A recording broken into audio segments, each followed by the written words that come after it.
Hi there, welcome to my YouTube channel. This is Tina from tinaheals.com, and today I'm speaking about an Aries ascendant, a Sagittarius moon, and a Sagittarius sun. See, a double Sagittarius, and that is awesome. So you have your ascendant degree in cardinal fire masculine, and you have your sun and moon in mutable fire masculine. So this is all about fire, which deals with creativity, fertility, spirit, passion, adventures.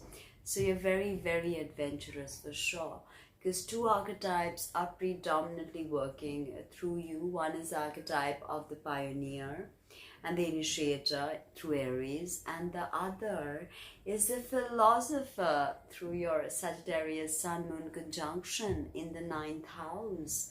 You're very, very spiritual, philosophical, I should say. You could also be religious, okay? The ascendant is the degree of the zodiac, rising on the eastern side of the horizon at the moment of your birth. And the sign on which it falls is your rising sign. Now, the rising sign is kind of like the armor you wear. It is the Jungian mask. It is the persona you develop to interface with society. It is how society perceives you. It is your physical body, how you look, your hand gestures, and so much. It is basically the sum total of your being in 3D.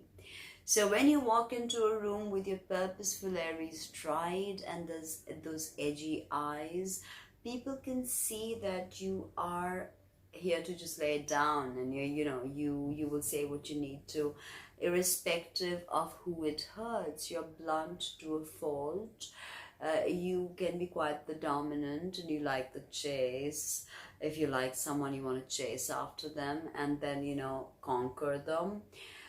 Oftentimes, that's a very Martian archetype at play, because Mars deals with conquering, war, strife, conflict, and competitiveness, and all of that.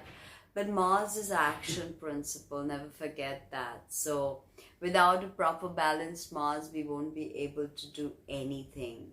So, the key to this is empowering Mars, because Mars is such an important player in your natal chart. Now, so people see through your eyes, because Aries also rules the head. So this is a very important part of your identity. You have very well-defined, sharp features, okay, with thinnish lips, narrow chin, very sharp hair. Tons of Aries people just like to keep their hair short, even women, because they like things to be functional. But they can streak their hair, they accentuate this part of their body quite a bit. So lipsticks, highlighters, eye makeup, all of that, of course, goes for dudes, hairstyles or caps or hats or any of that, even shades. So, but empathy is something you need to touch base with. So if you have, since you're the first sign of the zodiac, you are the infant of the zodiac. And with infancy comes a streak of selfishness. It's okay to be selfish, because the infant has to be selfish. It understands self-preservation. So the goal of Aries should be enlightened selfishness, as the eminent astrologer Stephen Forrest puts it. Okay, and when you're born with your ascendant degree or rising Aries, your soul is ready for a new directionality. But this is not a calm, soothing zone. It's turbulent. But it's not just about turbulence and Martian war and conflict. The soul ruler of Aries is actually Mercury, Thoth Hermes, which is higher wisdom. So Aries is ultimately running towards higher wisdom. But there can be wounds with self-identity and even your health. Virgo is your 6th house of health. So say if you have a 6th house Mars on the 6th house cusp, then you can develop issues related to digestion. Virgo rules digestion and the nervous system. and it can result in chronic headaches and persistent acne and ENT issues, eyeglasses, your hair could be thinning, and all of that. So, balancing what you eat is going to be the key to it all. Also, the Mars placement will show you if you really get anger, or if you've managed to control your anger. Control may not be the best word, but to channel that anger. As I've said, with Aries comes tremendous energy. And that energy, if it's not being utilized, can become anger, can become destructive, okay, can become neurotic. So that's something to always work through. When transiting Mars is hitting your personal planets, especially your Mars, be careful of heavy machinery, guns, violence of any type, road rage, driving under the influence, and all of that. Be very mindful. You have very fast metabolism. So take time to eat slowly, eat slowly, and don't move too quickly, because you can really get hurt just by your quick movements. Okay, otherwise you are the pioneer, the go-getter, the trendsetter. You are here to take all of us to places we've never gone before, because we don't have that Martian courage. You do. So Moon and Sun conjunction in the 9th house. Moon in the 9th house usually means you're never satisfied with your surroundings. Sun in the 9th house is definitely very philosophical, likes to look at the big picture. So Sagittarius Moon, you are forever the student and forever the teacher in the school of life, okay? And oftentimes you teach what you learn, what you need to learn the most. And you're very open, very liberal. You could also be dogmatic, of course, because since this is the domain of truth, you can start thinking your truth is the only truth. But other than that, Sagittarius, Moon and Sun conjunction in the 9th, you are an eternal optimist. You will never see that the glass is half empty. It is just not your style. You want to explore the world and see things and really integrate with foreign cultures, and that brings you deep psychosomatic and spiritual satisfaction, actually. So the moon is essentially our instinctual energies. It's how we emote, how we feel, how we connect, how we nurture, how we were nurtured, our mother, childhood. See, the moon rules the breast and the stomach. So it's ultimately nourishment, okay? Spiritual, physical, emotional nourishment. So when you have the conjunction, the sun is the father. The sun is our inner vitality. It's a spiritual sense of purpose. It's our goals and ambitions in a soul purpose sense. It is how we shine. It's our leadership abilities. It speaks of our vitality, our willpower, okay, our ego.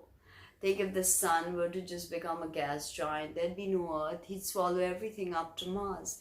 If the sun were to become a white dwarf, there'd be no heat to create any matter. So everything is about a balance and shine. Yes, go ahead. But with Sagittarius placements come restlessness, agitation, a need for variety, feeling confined and constricted at home, doing domestic chores or helping around the house can be very boring. But these are also things that need to be done. We are not always going on an adventure every single day. But other than that, Sag, you are the only sign that is as comfortable with the book of philosophy, being in nothingness, Jean-Paul Sartre. You will read that and you will go out and hike. Okay, it's only possible with Sagittarius. Give them Thus Spake Zarathustra and they will read it and they will go out there and go paragliding. Okay, no other sign has this flexibility. And with so much of fire, you can very well be the adrenaline junkie. Just don't get yourself into a lot of mess. And you're really philosophical, and you may even have a very powerful Ivy League education in a foreign place. Your parents could be foreigners, I mean, in the place you live in, because ninth house is foreigners.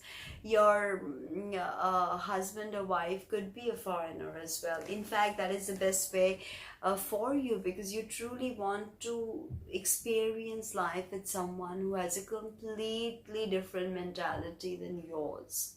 Okay, you were so spontaneous with your Sag Sun Moon conjunction in the ninth. You're very spontaneous. You engage with people, you participate with people.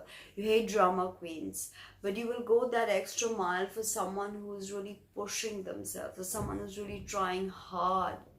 You do have a very empathic side, but it's not always, the compassion is not always open for others to see. Okay, but if you start feeling stuck in any way, if you start feeling stuck, that's it, that's the end of that relationship or that situation, because you can't even do a 9 to 5 really, and you will get bored.